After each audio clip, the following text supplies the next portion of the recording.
Um pai sonha que a sua filha foi morta e depois ela desaparece. O que o namorado dela sabe? O pesadelo do pai poderia ter sido real? Oi gente, bem-vindos ao canal, eu sou a Roberta Hoff. O caso Jessie Bardwell.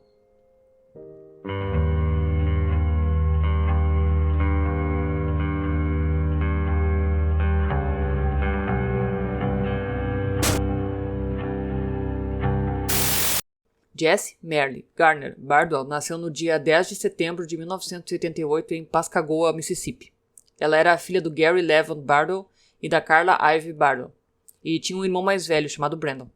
Quando a Jessie tinha 14 anos, o Gary e a mãe dela, a Carla, se divorciaram. O Gary disse que ela também amava muito a mãe, mas ela acabou passando o ensino médio com o pai e com a nova madrasta, a Dina. O Gary trabalhava como um bombeiro no Corpo de Bombeiro de Pascagoula. A Jessie se formou na Resurrection High School em 2007. Ela tinha feito algumas tentativas na vida universitária. Ela chegou a frequentar o Ole Miss, a Universidade do Sul do Mississippi, e a Universidade do Sul do Alabama. Ele disse que em algum momento ela estava se divertindo mais na universidade do que ela se divertiu na escola.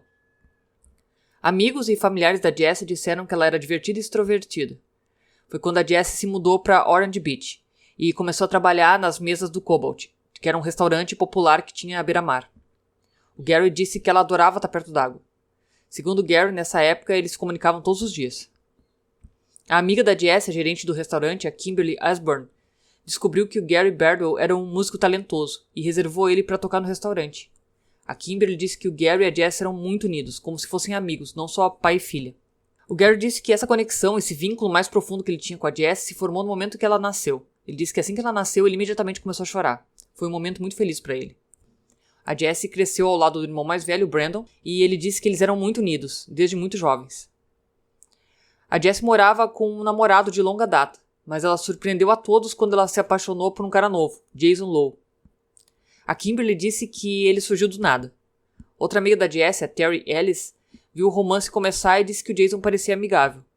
Ele era bonito, tinha 2 diplomas universitários, era ambicioso e era extrovertido também. Para Jessie não era apenas um novo amor, mas uma passagem para uma vida mais emocionante. Quando Jason foi para Dallas para um emprego de 6 dígitos na indústria da tecnologia, a Jessie decidiu que se juntaria a ele e perseguiria seu próprio sonho de cosmetologia, que é o estudo da utilização de cosméticos. A Terry disse que ela pensou nisso mais como uma aventura, tipo, tô tentando algo novo. Mas a Jessie não mencionou que estava prestes a ir para Dallas quando ela viu a família dela no Natal. O pai dela disse que não tinha ideia do que estava acontecendo. Ele disse que se soubesse que ela estava prestes a partir para o Texas, ele teria feito tudo o que ele pudesse para tentar fazer ela mudar de ideia. Pouco depois das férias, a Jessie partiu para o Texas. E de repente, a garota que sempre teve o iPhone do lado dela, agora nunca mais usou. A Kimberly disse que não conseguia mais falar com a Jessie. A Terry disse que no momento em que ela realmente começou a ficar preocupada foi quando o número do telefone dela foi cortado. E tudo que elas conversavam tinha que passar pelo Jason. A única maneira de chamar a Jessie era ligar para o telefone do Jason, ou por telefone residencial. Eles descobriram que o Jason estava monitorando todas as ligações dela. Eventualmente, toda vez que o Gary ligava para Jessie, só quem atendia era o Jason. O Gary disse para o Jason para ele deixar ele falar com a Jessie. O Jason, disse que depois ela retornava para ele. 2 meses depois, o Gary disse que finalmente teve a chance de conhecer o Jason. Jason e a Jessie foram para Pascagoula para uma visita. O Gary disse que tentou persuadir a Jessie a não voltar para o Texas. Ele disse que lembra que a Jessie estava abraçando ele demais, mais do que o normal. Ele perguntou se estava tudo bem e ela disse que sim.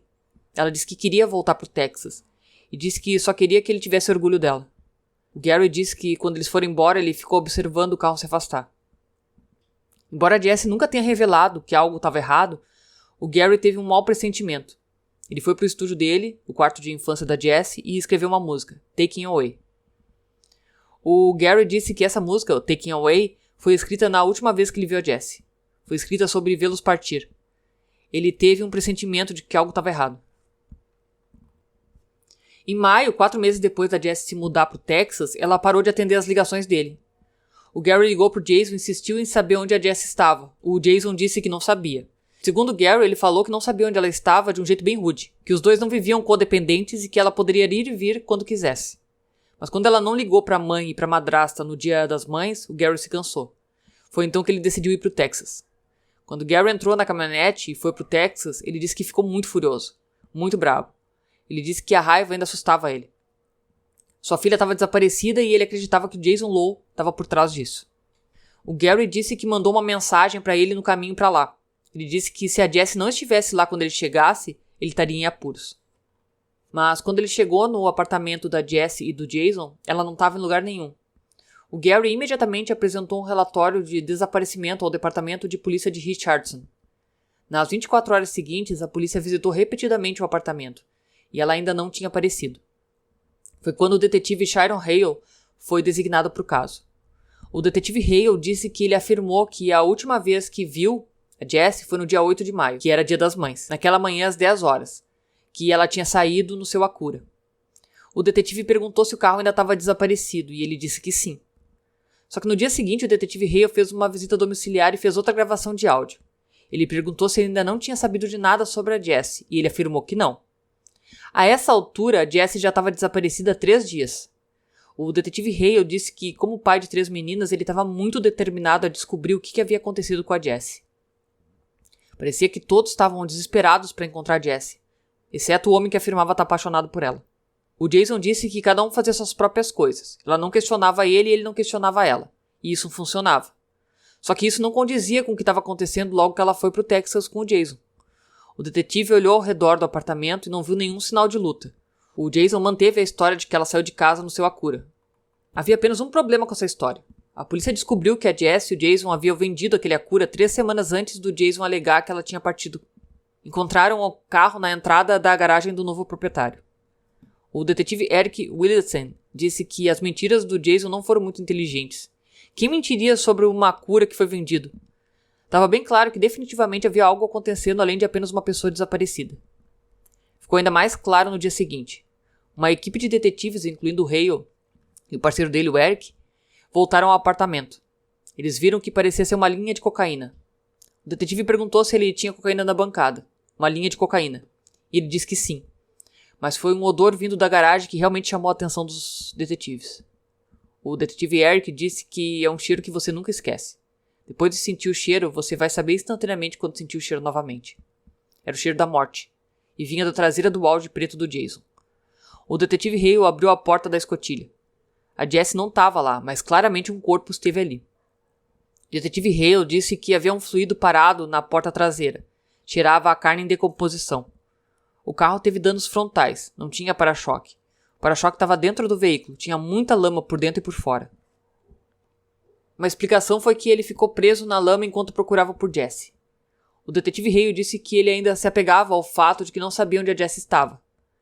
Mas quando eles pulverizaram um produto químico Blue Star, que é luminol, no compartimento de carga do Audi, o carro acendeu, indicando a presença de sangue. O detetive Hale disse que nesse momento transformou aquela em uma investigação de homicídio e perguntou ao Jason se ele se importaria de ir até a delegacia com eles para eles conversarem. O Jason foi inicialmente preso por acusações de uso de drogas ilegais. Os detetives aproveitaram a oportunidade para questionar ele ainda mais sobre o paradeiro da Jessie. O detetive Eric disse que eles passaram muito tempo conversando com ele para tentar se relacionar com as emoções dele, seus sentimentos. E o Hale perguntou para o Jason sobre uma foto dele com a Jessie, que essa era a mulher que ele dizia amar e queria se casar, mas ele não parecia se importar. O Jason ficou irritado e disse que eles estavam tentando culpar ele por coisas que ele não tinha feito. O detetive perguntou se ele poderia dizer onde a Jessie estava. Jason disse que não sabia de nada disso, começou a se enrolar e depois disse que pararia de falar. Mesmo sem o corpo, o Jason Lowe foi acusado de homicídio. O detetive Eric disse que não tinha dúvidas de que ele havia matado a Jessie, mas eles tinham dúvidas de que em algum dia eles poderiam encontrá-la de novo. Ele disse que o Texas era um estado muito grande. Tem muitos rios, muitos lagos, muitas lagoas, campos. Existem 100 milhões de lugares diferentes onde ele poderia esconder um corpo no Texas. De volta a Pascagoula, a cidade se reuniu em torno da família.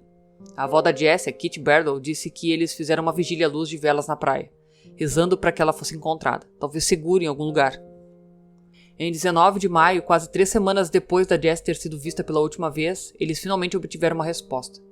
A polícia tinha motivos para acreditar que a Jessie estava em uma fazenda remota no norte do Texas.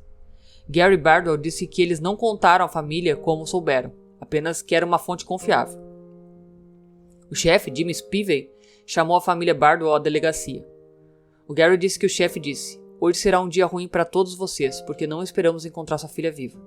uma equipe de detetives, investigadores do FBI e promotores se dirigiu àquele rancho remoto em Farmersville, Texas. Eles chegaram no final da tarde e começaram a caminhar pelos campos. O detetive Eric disse que era um dos piores corpos que já tinham visto. Levou 7 dias para eles identificarem oficialmente o corpo.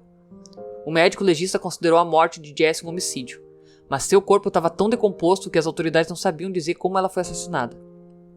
Contrariando seu melhor julgamento, o pai da Jessie leu o relatório da autópsia. Gary disse que achou que era responsabilidade dele, como o pai da Jessie leu o relatório. Ela tinha sido brutalmente assassinada. Ela foi jogada fora como um pedaço de lixo, embrulhada em um lençol. Ela mal parecia uma pessoa. Mais de 900 pessoas compareceram à primeira igreja metodista unida para lamentar a morte e celebrar a vida da Jessie Bardell, de 27 anos. A Kitty, a avó da Jessie, disse que se a cidade pudesse ser lavada com todas as lágrimas que foram derramadas pela Jessie, estaria extremamente limpa. Enquanto os Bardell passavam o ano seguinte de luto, o Jason Lowe, de aparência muito diferente, estava em uma cela de prisão em McKinney, Texas, preparando sua defesa. O advogado de defesa, Andy Farkas, disse que uma das principais questões nesse caso era se o cliente dele deveria ou não testemunhar. O advogado Jason, nomeado pelo tribunal, Andy Farkas, disse ter certeza que o Jason não assassinou a Jessie. Ele não tinha certeza de que Jason pudesse convencer um júri, mas ele tinha um plano. Com o passar dos meses após a morte da Jessie, o seu pai, o Gary, lutou contra a dor e a raiva. Ele disse que pegava uma marreta de 5,5 kg em um toco do lado de fora da casa. Ele imprimia fotos do rosto de Jason e colocava no toco, e batia nele até não poder mais. Só havia uma coisa que fazia ele continuar: esperar para ver Jason enfrentar um júri e um juiz em um tribunal e ser condenado pelo assassinato da sua única filha. O Gary ainda achava que tinha falhado na proteção da filha. O Jason não estava dando entrevistas, dizendo que guardava sua história para o banco das testemunhas. O advogado de defesa, Farkas, acredita que se permitisse que o Jason contasse sua versão do que aconteceu com a Jessie, o ajudaria a ser absolvido do assassinato. E para avaliar como um júri reagiria, o Farkas estava fazendo algo que nunca fez antes. Ele e a co-advogada Maria Tu estavam conduzindo um julgamento simulado. Era essencialmente um julgamento simulado com jurados falsos. Maria Tu atuaria como a promotora e o Farkas como a defesa. Enquanto a defesa traçava sua estratégia num tribunal simulado, os verdadeiros procuradores Wes Wine e Cynthia Walker, eles estavam tentando juntar as peças do que admitiam ser um caso majoritariamente circunstancial. Eles não sabiam como, onde ou por que a Jessie tinha sido assassinada. A única coisa que eles tinham era o corpo, e eles estavam construindo uma imagem do que aconteceu com ela a partir disso. Eles não tinham dúvidas de que a Jessie tinha sido assassinada pelo Jason, um homem cujo lado negro ela não viu até que fosse tarde demais. O Gary disse que a Jessie realmente pensou que estava apaixonada por esse cara e estava tudo bem. No início, a Jessie disse ao pai que a vida no Texas era ótima, mas então apenas um mês depois de eles se mudarem, eles tiveram uma grande briga. O Jason disse mais tarde que foi porque a Jessie teve um caso antes de se mudar para o Texas e engravidou. Ele ficou furioso quando o descobriu. Eventualmente, ele disse que a Jessie interrompeu a gravidez. Gary disse que ela ligou para ele muito chateada. Ela estava chorando e disse que ele estava certo, que ela tinha se arrependido de ir para o Texas e que o Jason havia expulsado ela, que ela estava congelando na rua. Felizmente, um amigo de um amigo a acolheu para passar a noite. O Gary chegou a comprar para Jessie uma passagem de avião para o Alabama na manhã seguinte. Gary disse que uma das suas amigas foi até o aeroporto na noite seguinte, quando ela deveria estar lá, e esperou 7 horas para ela chegar, e ela nunca foi. A Jessie disse ao pai que o Jason se sentiu mal com a briga e que ia tentar confiar nela novamente. Ela tinha 27 anos e era uma mulher adulta, então Gary relutantemente deixou isso para lá, uma decisão que assombra ele até hoje. Ele acha que se houvesse mais incidentes, Jessie não revelaria ao pessoal da sua casa. E ela foi ainda menos aberta com seus novos amigos do Texas, Regina e Tommy Jordan. A Regina Jordan disse que ela era muito tímida e quieta, e que eles nunca conseguiram arrancar nada dela. Ela realmente não falava muito. Ela também disse que Jason fez parecer que eles eram um casal feliz. E agora um ponto. Vocês notaram que a Regina disse que ela era tímida? Os amigos da Jessie disseram que ela era muito extrovertida. O abuso que ela estava sofrendo do Jason mudou ela em apenas alguns meses. Voltando ao caso. Os Jordans gostavam tanto do casal que pediram para eles cuidarem da casa e do cachorro enquanto eles saíam da cidade por alguns dias. Eles partiram no dia 1º de maio. A Regina disse que eles acolheram os dois como se fossem filhos deles. Quando voltaram, tudo parecia normal, mas então eles ouviram a notícia chocante. Jason havia sido preso pelo assassinato da Jessie. Regina disse que eles não acreditavam que o Jason era culpado. Tommy foi à prisão falar com Jason, uma conversa gravada em vídeo que se tornaria uma prova fundamental nesse caso.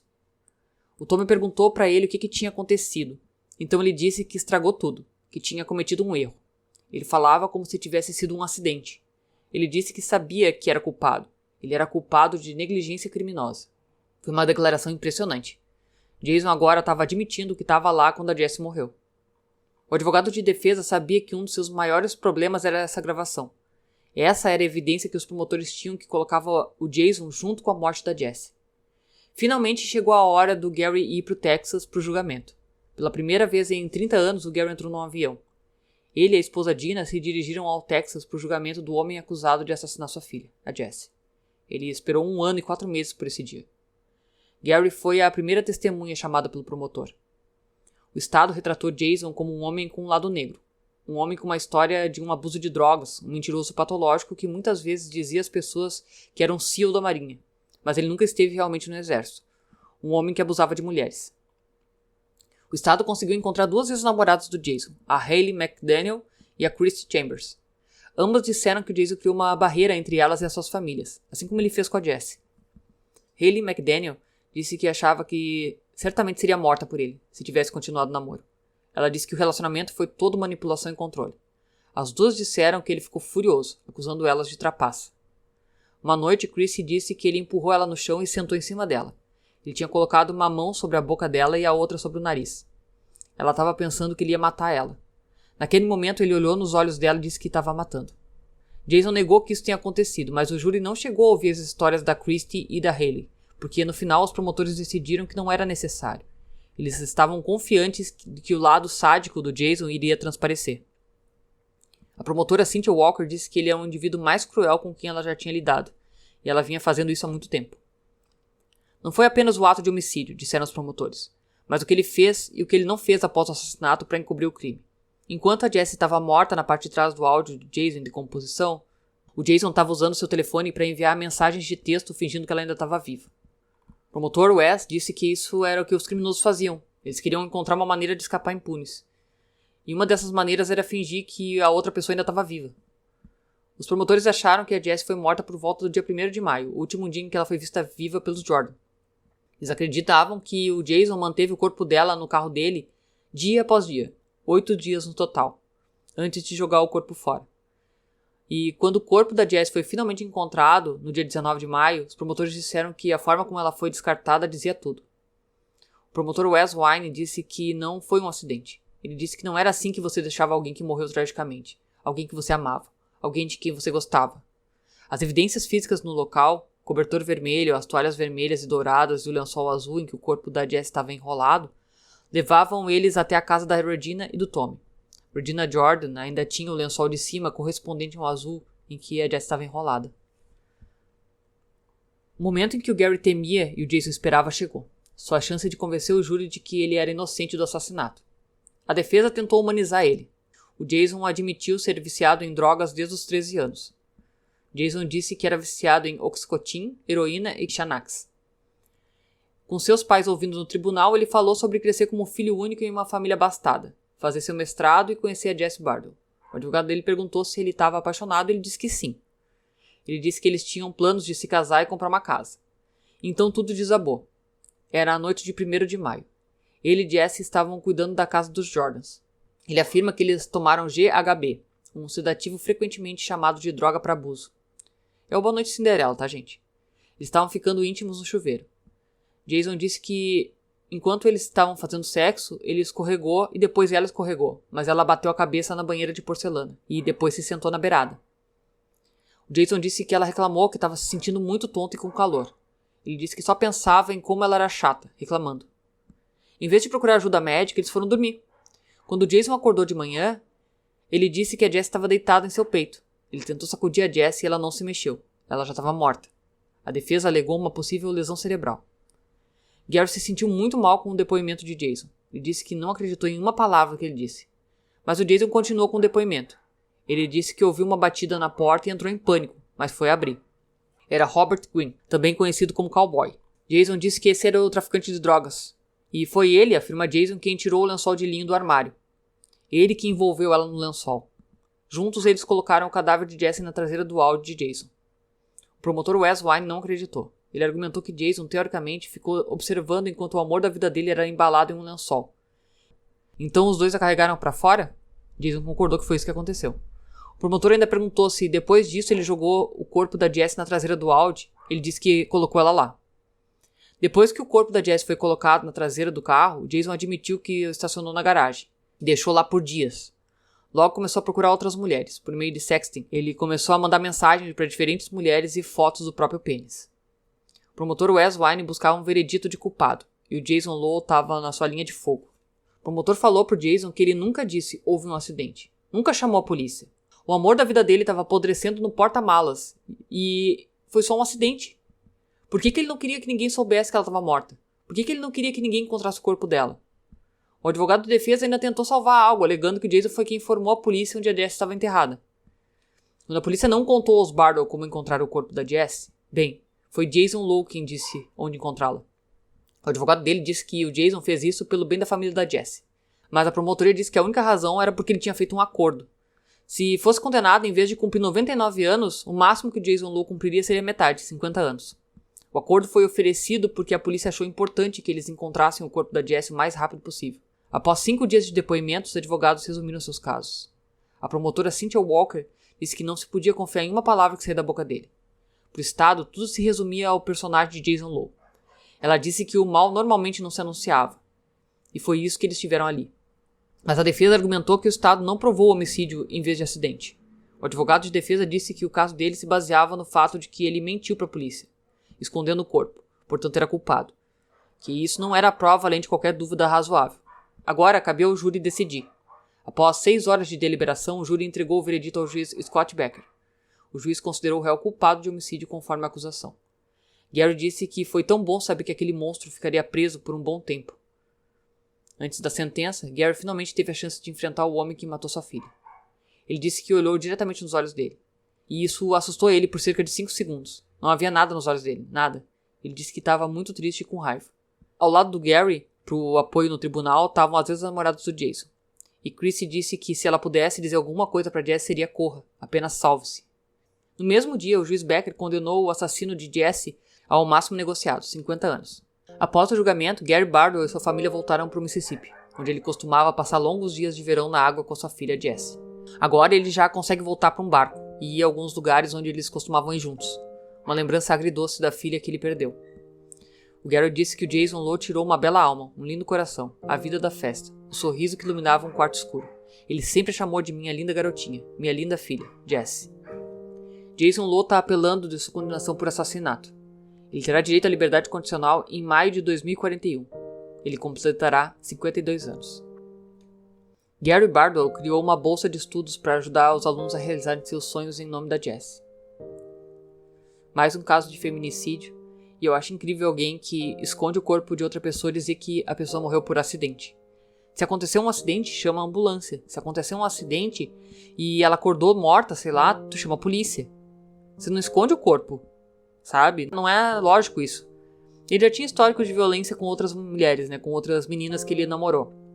Então eu acho que foi mais que justo. Eu acho que só seria mais justo se ele tivesse pego perpétua.